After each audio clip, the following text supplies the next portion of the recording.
Welcome, everyone. This is Old and New Money Podcast. One of the things that we love to do is we love to feature our young fighters here in the Bay Area. Lucky for us, we have a fantastic fighter, RENO, IBARRA, out of Newark. You can find him on Instagram, reno.nwk. So Reno's a 22-year-old fighter. We met him destroying fools, literally destroying fools, laughing his ass off. And after, I really enjoyed it. You know what I'm talking about, right, Reno? Let's get straight to that fight. Because when I saw you, I was like, ooh, this motherfucker's bad boy. I love his style. So let's talk about the end part. After you choked him out, and we'll talk about the whole fight, but let's go jump to the best part. After you choked him out, what'd you do to the guy? So he has this little thing that he does. It's like when they announce his name that he like shoots them right with his hands. Oh. So I decided like up to the fight, I was like, all right, if he does it to me, I'm gonna do it to him once I beat him. So then once they announced his name, I kind of like, I usually don't really focus on them too much, but I kind of looked up and I saw him and I was like, all right, motherfucker. Yeah. All right. So then once I did that, I got up and I did it to him. I did it twice. I did it to him while he was walking away, and then I made sure that he saw me do it, and then I did it back to him. And then that's when that whole thing sparked off, and we just kept going back. You're being so humble, brother.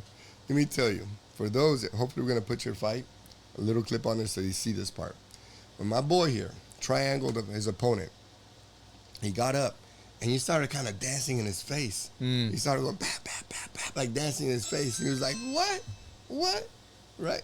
I was just like, my boy's going off on him, and he started doing it again. And I was like, dang, this is something personal or something like that. And I was like, man.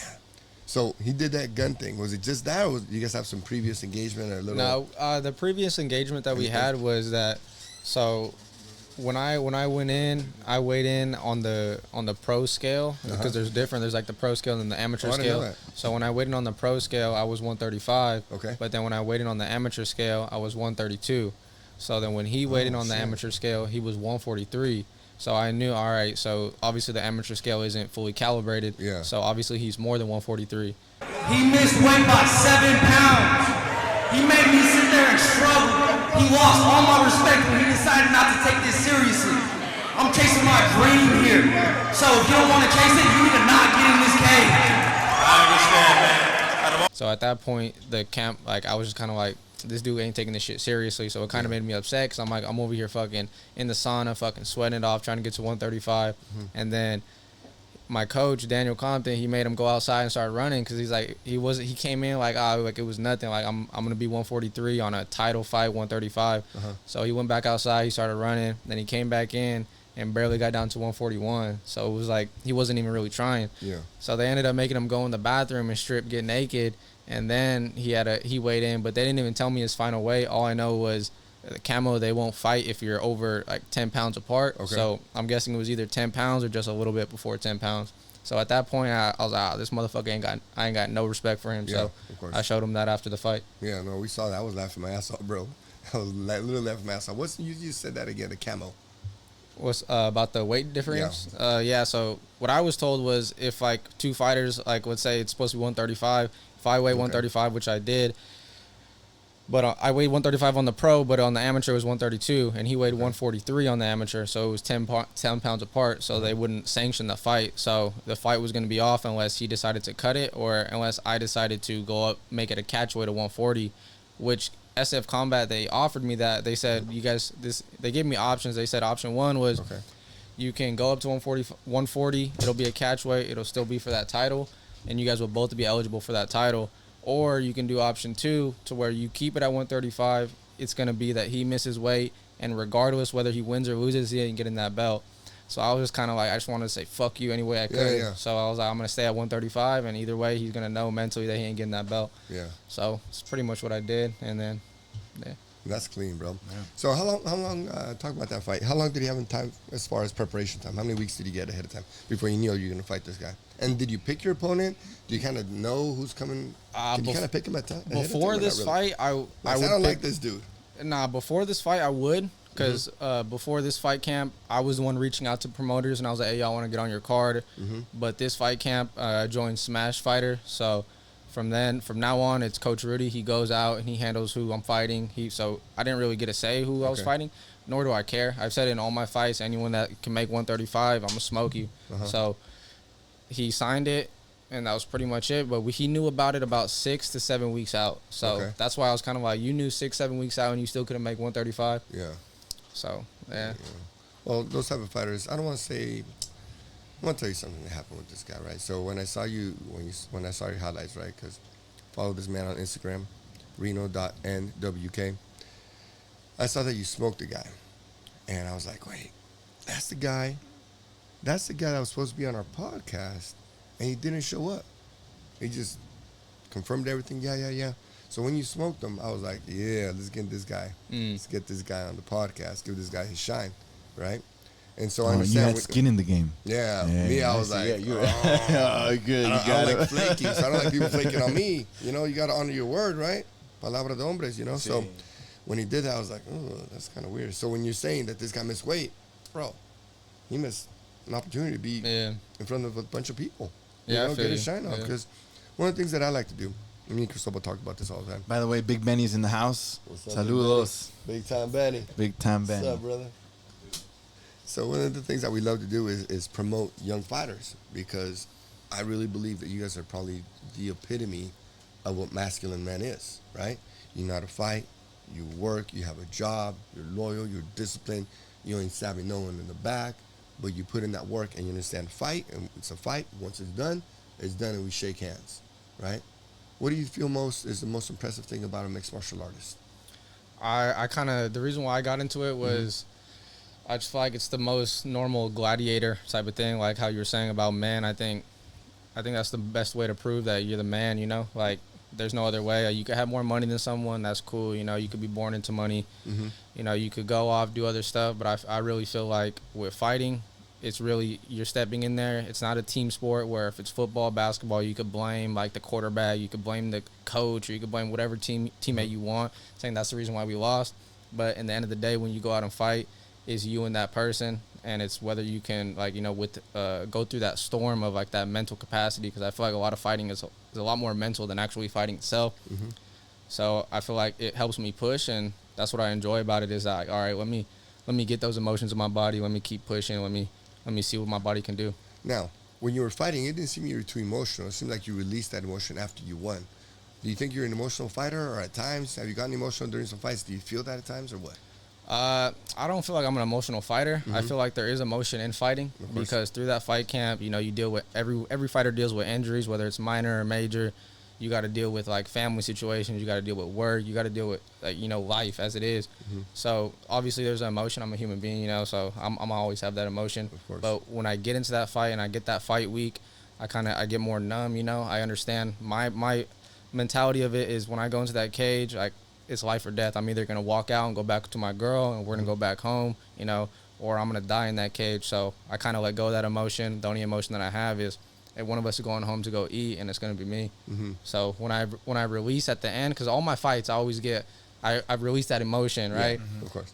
And it's kind of like, it's a relief, you know. It's like, all right, I beat him, because if this was back in the day, that ref wouldn't be there. You'd be dead. Correct. I'd kill you. So I see it as like, all right, that's my way of like, you know, just releasing whatever I didn't get to release in that fight. You said a big thing, right? Like, you can have all this money and whatever, but one thing you can never be taken away from you is, I can beat your ass.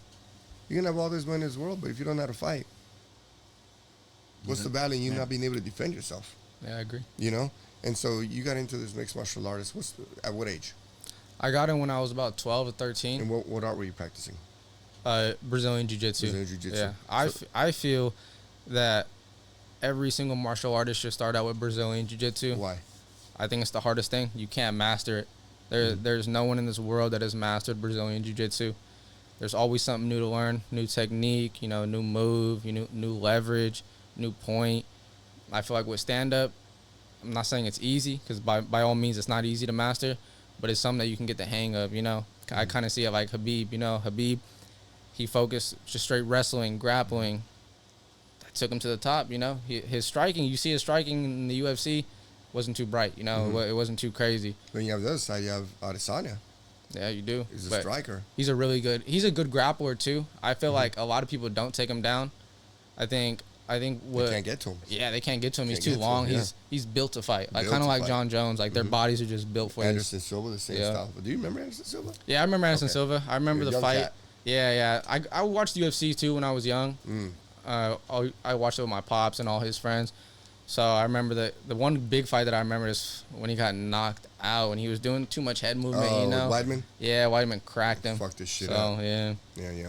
Isn't that strange the way Weidman, during the fight with Weidman, he broke his leg that way, and then Weidman broke his leg the same way. Yeah, that's crazy. Isn't that fucking wild? Yeah, I thought that was crazy. Man, same shit. So, as you were watching UFC fights with your pops, who was your favorite fighter at that time and why? Was it a style of fight or a style in front of a camera or what? My favorite fighter is John Jones, Mm-hmm. by all means, just because, like he's even said it, he's a bad person trying to become good. You know, he's gone like by all means. I don't think anything that he's done outside the cage is good. You know, I think he agrees to what he did wasn't good, but I believe like he's just a chaotic person, and when he gets in that cage, he kind of shows that like his chaos out-chaoses everybody. Okay, exactly, because it's a chaos center. You're trying to fuck each other up. Yeah, Right? Controlled chaos. Controlled chaos. A beautiful art. A lot of people think the arts, right? Drawing is an art. Sculpting is an art. Ceramics is an art. Singing, playing music is an art. I think, and I'm pretty sure you agree with me. Tell me why. The martial art is probably the most beautiful art ever in this world. Why do you think that is? because you get in tune with your body. Like every art has a beauty in it, but I feel like martial arts it gives you in tune with your body. You learn things about your body that you'd never realize was capable, or the mental fortitude as well. Like where you're going in, whether it's jiu-jitsu, Muay Thai, kickboxing, wrestling, you're going in, you're getting beat thousands of times. Correct. You have to be able to go and in enjoying it. Yeah, and keep enjoying exactly it. Bro, keep that's the shit enjoying right it there. and then go back to it. People don't get it. It's like you enjoy losing every single day in training. That's part of what training is. Yeah. Understand to get your ass whooped and you come back the next day. Yeah. It's just fun. Beyond enjoying it is the ability to come back. Yeah. That's the if mental you're able part, to yeah. come back from defeat. Yeah. Come back. That's what makes it grow. Do you have any defeats yet on your record? No, right now I'm 3-0. No. I have defeats. Undefeated. Yeah, undefeated. But as of right now, I have losses. Whether it's in life, whether it's in training. Yeah. So by all means, I don't believe me as being undefeated. I'm undefeated in MMA, yes, but not. I've lost plenty of times in jiu-jitsu tournaments. Of course. I've lost plenty of times at rounds. I've lost at life. So I believe I focus on those losses and I work my ass off and I make sure these people whoever I'm fighting, they definitely won't outwork me. So when we get in that octagon, I won't lose. Let me ask you a real manly question right here, right? So, life as a man is not easy, right? So, you have a full-time job. Yeah. And you're a full-time fighter. How many hours do you work a week on your job? And then how many hours do you put in on your art? On my job, I work about 60 hours a week. 60 hours a week. And then Pay for attention. my jiu-jitsu and training, I don't really know how to. I've never really calculated it, but pretty much my scheduled regimen is I go to work from 7 to about like 4:30, and then from there I go run, whether it's like 5 miles, 6 miles, or I do like calisthenics, like push-ups, because I don't really have time to go to the gym as much. And then from there I'll go train, and I'll go train from 6 to about 8:30, 9. Then after that, just go back home, eat. Just go to sleep. Shower. So right now, you're only training once a week during the week? You're not No. training more sessions? That was just like an example of like the regimen. Okay. But no, I train Monday, Tuesday, Wednesday, Thursday. Friday is my day off, and then Saturday, and then Sunday I take a rest too. I've had my first fight camp. I realized that like having only one rest day, it might be beneficial to you, but it also could be more harmful to you. Right. I felt more drained on my first fight. Like I was kept going.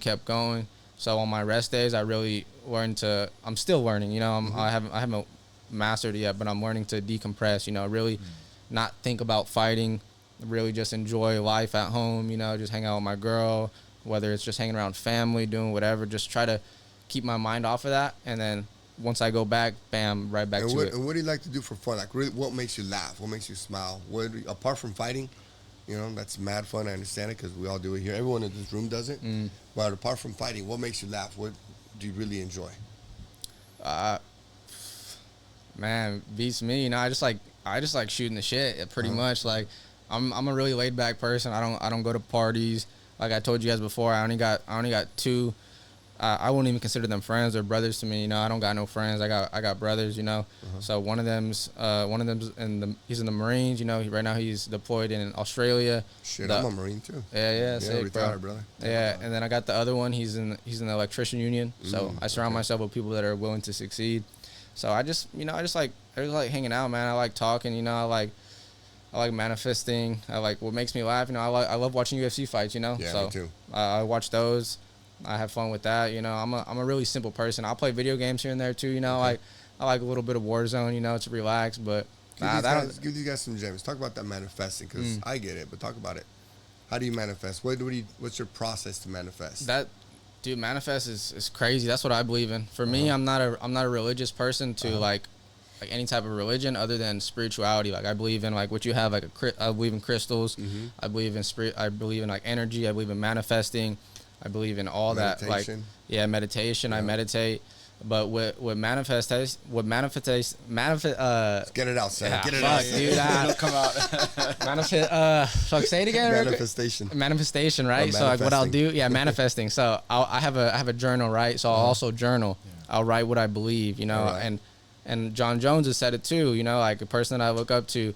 He says, you know, oh no, it wasn't John Jones. Fuck, let me scratch that. You feel me? It was John Jones. You didn't say this shit, John Jones. It was Connor. Connor said, you know, if you don't quote me, but he's saying something along the lines like, if you see it in here and you have the courage to speak it, it will become true. You know. Correct. So that's what I believe. You know, I'll look at my face in the mirror. I'll say it. You know, I'll say it in front of everybody. I will be a UFC world champion. Awesome. You know, I believe it, dead heart. You know, I believe it, bro. So I manifest it. I keep doing it, and I just keep believing. You know, there's gonna be doubters. There's gonna be haters, but I believe it's if fuel. You believe in yourself, you'll do whatever you want to do. And those haters are just fuel, man. Exactly. You're working hard at it too. It's not like you just saying and not doing anything. You're exactly. Putting in the hours. You know, like you were saying, 60 hours of work, but then you're going to the gym. Like 2 hours a day. It's nonstop. Yeah. I have like big sacrifice. You know, like I don't really do much. I don't really do nothing. And I've told my girl this. She's on board with it. I've told my coaches, as soon as I get that big money fight, I'll quit this job. For me, it's not about money. Like how we were talking about before, like, you know, people fight for money. I want to fight for legacy. You know, that's what I want. Money will come. Yeah. I believe I manifest that too. Money will come. It'll always come. But legacy will stay forever. I want my name. I want to be the first generation fighter in my family. I want to be the first generation fighter in Newark, California. I want to push to be the best person I can ever be. I want to fight. I want to help people. I want to help people in every single way, from people getting bullied, from people like, you know, struggling with depression, suicidal thoughts, from people being like, you know, lost fathers, lost mothers. You know, I want to help in every single way I can. That's awesome. You have your mom and your dad too? Yeah, I have my mom. You know, my mom's there. You know, she's working. I have my pops too. You know, so yeah. Right on. Who do you think is more of an influence on your life, your mother or your father, as far as for fighting? So for succeeding. I guess we'll make it, you know, like real known. Like I consider my stepdad my pops. So when I refer to my pops, it's always my stepdad. You know, so for my pops, he's the one that really brought me into fighting. You know, so when I was young, I was kind of UFC fights. Yeah. When I was young, I was bullied a lot. You know, I was always small because I came from a really poor family. You know, to where like I didn't get clothes. You know, I had to wear my older brother's clothes. They were always big. You know, I wasn't taught hygiene as a kid. You know, I would get no haircuts. You know, with just the basic things as a human kid needs. I didn't receive to the potential poorness. You know, were you raised here in? I was born in Hayward. Okay. I was raised in Newark for most of my life. Then I moved up north to a city called Shasta Lake. Okay. So I lived up in Shasta Lake for about 4 years. And then I moved back here. That's way up north, yeah, way up north. Nice redwood yeah, forest. Yeah. I didn't know they had any color up there, bro. yeah, it's really colorful up there, but there's a lot of drugs up there, a lot of nothing to do. Oh, color? No, they don't. They don't. They don't. It's all, it, young man. Get with it. Yeah, dude, my bad, dude. But there's a lot of white folks, big ones too. You know, so it's like. Mountain folk, the mountain folk come down, yeah. There's the big boys up there, but that's. Shasta Lake was also where I was introduced to my indigenous culture, you know. Yeah. So that's why when you see every time I weigh in till the day I become a UFC world champ, I'll always wear my indigenous stuff. I'll wear my choker, I'll wear my necklace, and then eventually choker in non-kinky weight. Okay. Yeah. Well, he choked out his opponent very well. We'll talk about other things, but it's okay, Cristobal. Mr. Kinky over there. You always go kinky. Wait to do this thing. Yeah, but yeah, I mean, I kind of forgot what we were talking about. Yeah, but yeah, kinky shit got you. Huh? So your lady, how long you been with your lady, and how does she support you? Because we want to know, we talk about fighters and situations, and sometimes, I'll tell you what, I met a bunch of fighters that have good girls. Some say, oh, my girl kind of throws me off and this and that. So obviously you're on track, right? You got your shit squared away, your life squared away. You look fucking proper, right? Yeah, you got a proper haircut now. Yeah, that's right. And so when you talk about your lady, right, obviously she supports you. How did you get her to fall in line to be able to support you? Here's my program. Here's what I want to do. My dear, do this for me. How was the conversation going like that? Because a lot of men have crazy girls. Yeah. Especially in MMA, we like chaos. Toxic guys, yeah. Toxic guys, right? That is MMA fighters. We like getting punched in the face. Not only fighters, like toxicas are everywhere, man. Everywhere, bro. It's like if you're a female, you're toxic automatic almost. Yeah, but not for me. How'd you get her to fall in line? I would like help you do the right things. Yeah. Not, hey, let me do my job. This is what I'm going to do. I'm going to be a fighter. I work. Well, I have limited time for you. Yeah, so I actually I've been with her we've been with each other for pretty close to 3 years. Excuse me. But I didn't have my first fight until I was with her. Because, I mean, not to bash on my parents or anything, right? Much, huh? No, not to bash on my parents or anything, but they didn't really believe in me, Oh. My pops was real, like he was a boxer, He's like, why I would tell him, because I told him, I want to fight, but he told me, he's like, you don't know if you want to fight. You've never been in a fight. You've never been hit, So everyone's different. When they get hit, you either move into it or you get scared, you back away. So he's more of a realist, My pops and my moms they're realists, They're kind of like, looking out for you. Let's be real, yeah. They're looking out for you. Like don't say something and not really, not really know what you're going to get yourself into. Because I've never gotten to a street fight other than like a little, like a school one to where you're missing out, son. Yeah, well, you're missing out, but a lot of people nowadays, they pull guns, Correct. Now so it's different. They don't even be fighting. I grew up in a different era, bro. It's different back then. Yeah. Back then, you'll fight, your parents would watch and shit. Yeah. Back in the 1920s, 30 years ago, 35 years ago, it was a street thing. It was fun. And you're friends right after. Yeah, that's how it was. Nowadays, it ain't like that. Yeah, you'll end up dead after a street fight, so correct. That's why I kind of stay away from. That's why I really don't go out much. I kind of just stay at home. Correct. But back to my girl. So my pops didn't really believe in me. I told my girl that, yo, at this time I've been training still a lot of jiu-jitsu. I was like, hey, I want to fight. My parents don't believe in me though. She's like, do it. What are you doing? She's like, I believe in you. Like, so she was my first person that's ever really believed in me into fighting. And she said, whatever you need, I'll do it. Just fight. And she believed to me. She's like, she believes still, like, you'll be a UFC world champion. You'll do this. Every one of my fights, she's been there. She's been supportive. And that's a sacrifice that I do with training is I don't really see her. She doesn't train martial arts. Some people have the benefit of like having their significant other to train. So it's kind of like they're there. You guys kind of see each other. But my girl also works a full-time job. Yeah.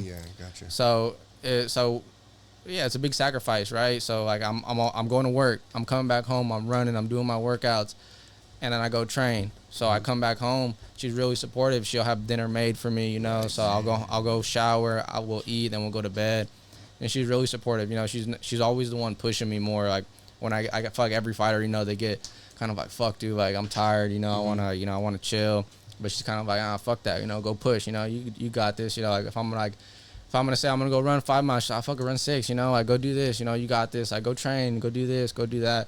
So she understands it. Like she knew that sacrifice too. Where I told her, I said, as soon as I get that fight offer to where it's a good chunk of change, I'll quit this full-time job. And she said, do it. I'll support you. Do whatever you need to do to quit it. And then, so pretty much, she's my number one supporter. She's my best supporter. Do you think she came into your life automatically like that, or did he kind of coach you into what you needed, or how did that happen? No, not a lot of people are that lucky as you. Yeah, no, for sure. Yeah, for sure. But no, she's older than me, so I'm 20. Hold up. What's up?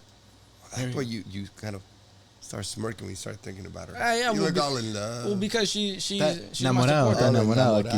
Sí. Los ojitos.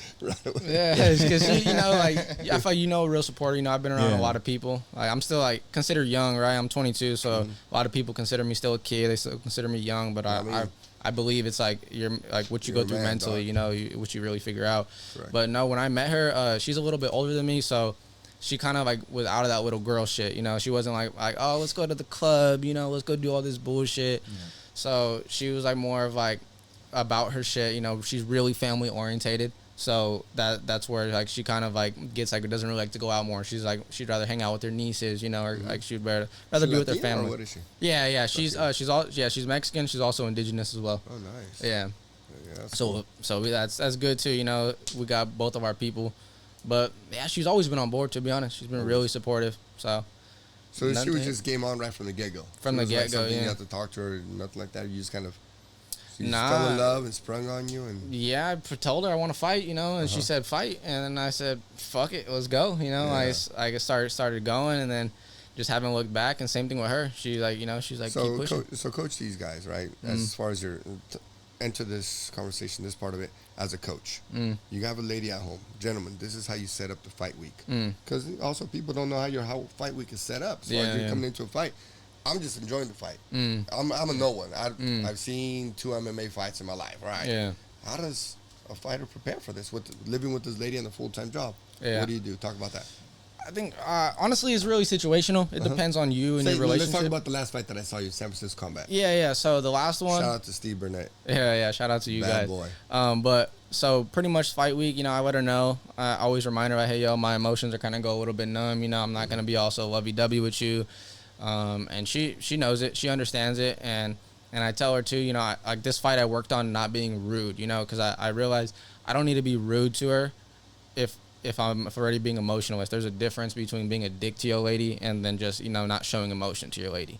So that's what I worked on this camp was, all right. And I told her too, I said, if you feel like I'm being a dick to you, let me know so I can check myself and be like, all right, you know, why am I being a dick? That's for no reason. Other than that, I did really good, you know, same thing, really supportive. I'm doing my weight cut. She helps me, you know, she understood. She was still trying to be lovey, but I'm still like, I still kind of just ignore it, really. Dry, you're on your mission. Yeah. But that's cool that she understands that also. So it's pretty much, because it's a teamwork. Exactly, right? it is, You're working as a team, you know. Yeah, you need a village, Yeah, talk about that, you do need a village. You're lucky or a great woman, right? Yeah. So you're in the background. You're in the back, right before the fight.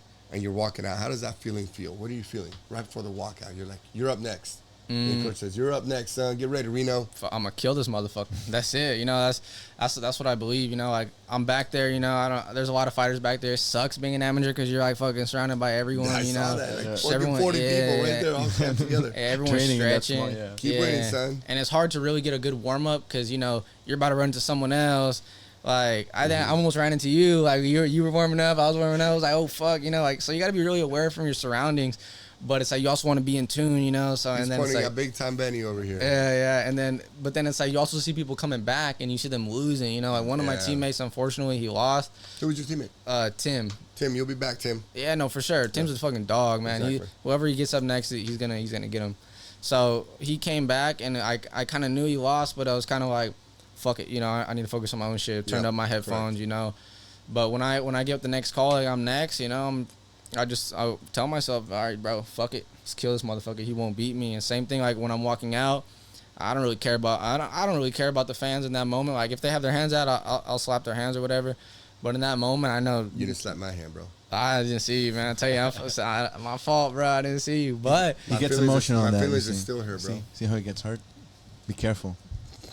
Yeah, but so pretty much I'm walking out. You're walking out, giving everyone a high five. You see me, you say nope. Nope. And then Honestly, I didn't give. Honestly, no one put their hand out. So all right, so no one put their hand out. So it was cool. So much ignores me, didn't you see my hand? I didn't, man. You were the only one, and he still ignored you. Yeah, right. The only one out of everybody put their hand up. That's it, bro. But the only guy still says, "Fuck you, Abel." Yeah, but no, like I walk out, you know, like I get ready. You're and walking, boom, boom, boom. Yeah, and I those steps. Yeah. So those steps, you know, is when everyone's watching you, right? Yeah, those are those steps. Like everyone says, "Oh shit, there he is." When they open the cage and you have to walk up. And those steps. Yeah. What I do is I got it from John Jones, and I saw John Jones and Conor McGregor, man. I don't know, I keep bringing them up. It's like I guess I just kind of I take things from them. Like for example, John Jones, he crawls into the cage, and sometimes he'll crawl to his opponent. And his theory behind it is like, fuck, dude, this is a crazy motherfucker, bro. He's crawling at me, dude. Why the fuck is he crawling at me, dude? You know?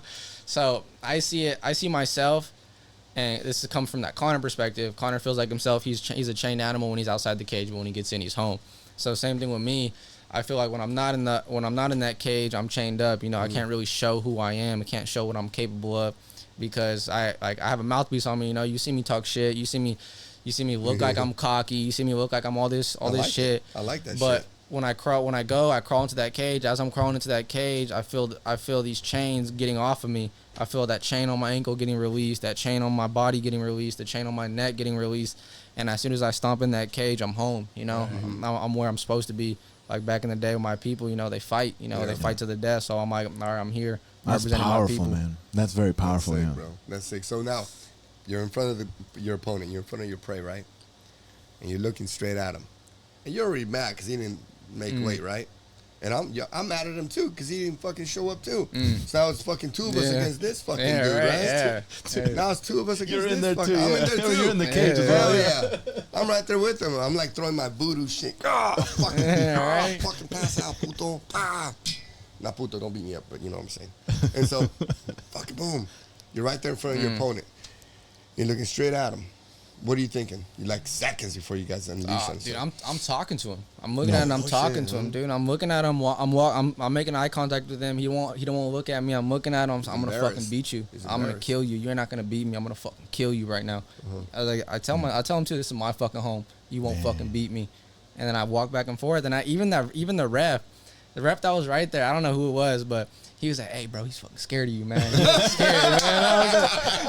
I wanted to laugh because I was like, "Fuck, dude, why would you say that?" But I'm like, "Yeah." I just took it. I ran with it. I was like, "Yeah, this motherfucker is scared of me." Yeah. The referee told you that? Yeah. I heard the ref. You need that ref. I was like, I need you in my corner, man. Exactly, bro. Yeah. Breaks your concentration, though. Yeah. Makes you want to laugh. Yeah, and I that was heard it. some shit like that. A bunch of people, but that's some shit. Hey, I think your opponent's scared of you. I was like, it's cool. I think some of these refs, I think they fuck with me because even when that whole thing went off after the fight, he grabbed you, fucking threw you against the wall, against the fence. Yeah, dude. Hey, I thought that ref was a little bit weaker, but turns out I couldn't get the fuck out. You know, he was pretty fucking strong. Yeah, I saw but that. even when I made that little announcement, I was like, hey, this fool was so fucking. The reason why I explained why I was so upset, I was like, he was over 10 pounds off. Because SF Combat, I'm gonna have to dog on y'all real quick. Nah, don't dog him up. Nah, they didn't announce that he was more than 135. They announced that 135 so and so, 135 so and so when he wasn't no 135. In the announcement itself. Yeah, in the announcement itself. Maybe they didn't get the message. No, They got the message. They got the message. Trying to cover up for my boys. Yeah, nah, they got the fucking message, bro. So that's where I was like, I announced it, and that's when the crowd kind of was like, oh, like it was like half and half. You know, some of them still weren't fucking with me. I don't care. I was. Some of them were cool. Yeah, right. You was the half that really was. So once I announced it was cool. Then as I was walking out, one of the refs came up to me. He's like, hey, bro, I didn't know he was off by 10 pounds. Fuck that dude, bro. Fuck him, bro. I'm with you on this one. So he fucking makes you laugh and then he joins our game? Yeah, that was a different ref. Oh. So we got all the refs. He's winning all the refs. The other game member on your side. Yeah, Shit. Hell yeah. So I'm like, oh, cool, you know. So, that's pretty much it. Yeah. And then you're walking out, right, with your coaches. You're walking out. What's the feeling?